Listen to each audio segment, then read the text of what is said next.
What really happened to the dinosaurs? Many people are perplexed by the topic of dinosaurs. Where did they come from? When did they live? What happened to them? You see, when you dig up a dinosaur skeleton, it doesn't come with a label attached saying, "Hi, I'm 65 million years old and this is what happened to me." We have to interpret that skeleton in relation to the past. So where did dinosaurs come from? What happened to them? When did they live?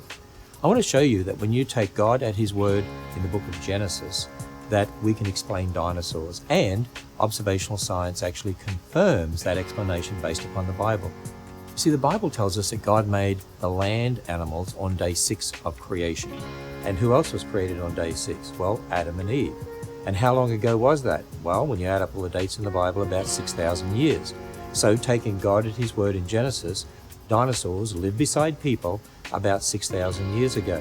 And they were vegetarian to start with. Genesis chapter 1 verse 29 tells us that all the animals were vegetarian. But then Adam sinned, and because of sin, everything changed. The whole of creation now groans because of sin.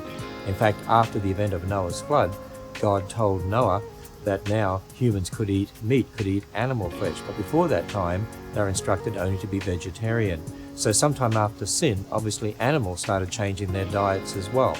Then the Bible tells us that there was a global flood, and 2 of every kind of land-dwelling, air-breathing animal went on board the boat that Noah built, Noah's Ark.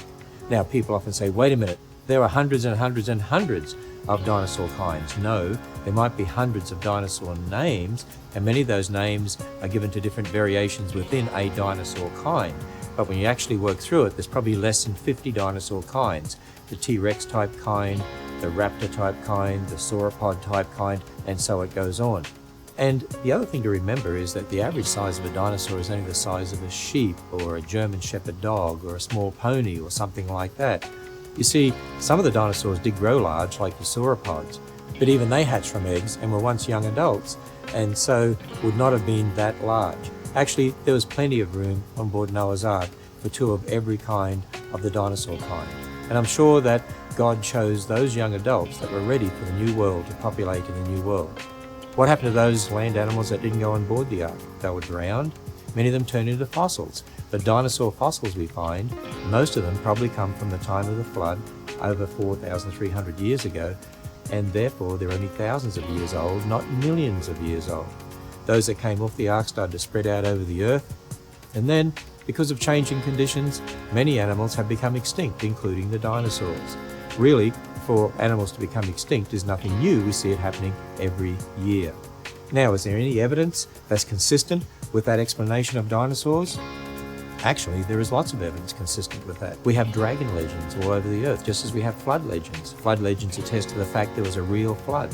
Dragon legends attest to the fact there were real animals called dragons, and the descriptions of those creatures in many instances fit the dinosaurs. And then there are cave paintings all over the earth done by people hundreds of years ago who drew animals that they were familiar with, and some of those paintings look just like the dinosaurs. And you know, there's even indication in the Bible of a dinosaur that lived beside a man after the flood. Go and read the book of Job, Job chapter 40 verse 15. Behemoth, the largest land animal God made. The description fits something like a sauropod dinosaur living with Job after the flood.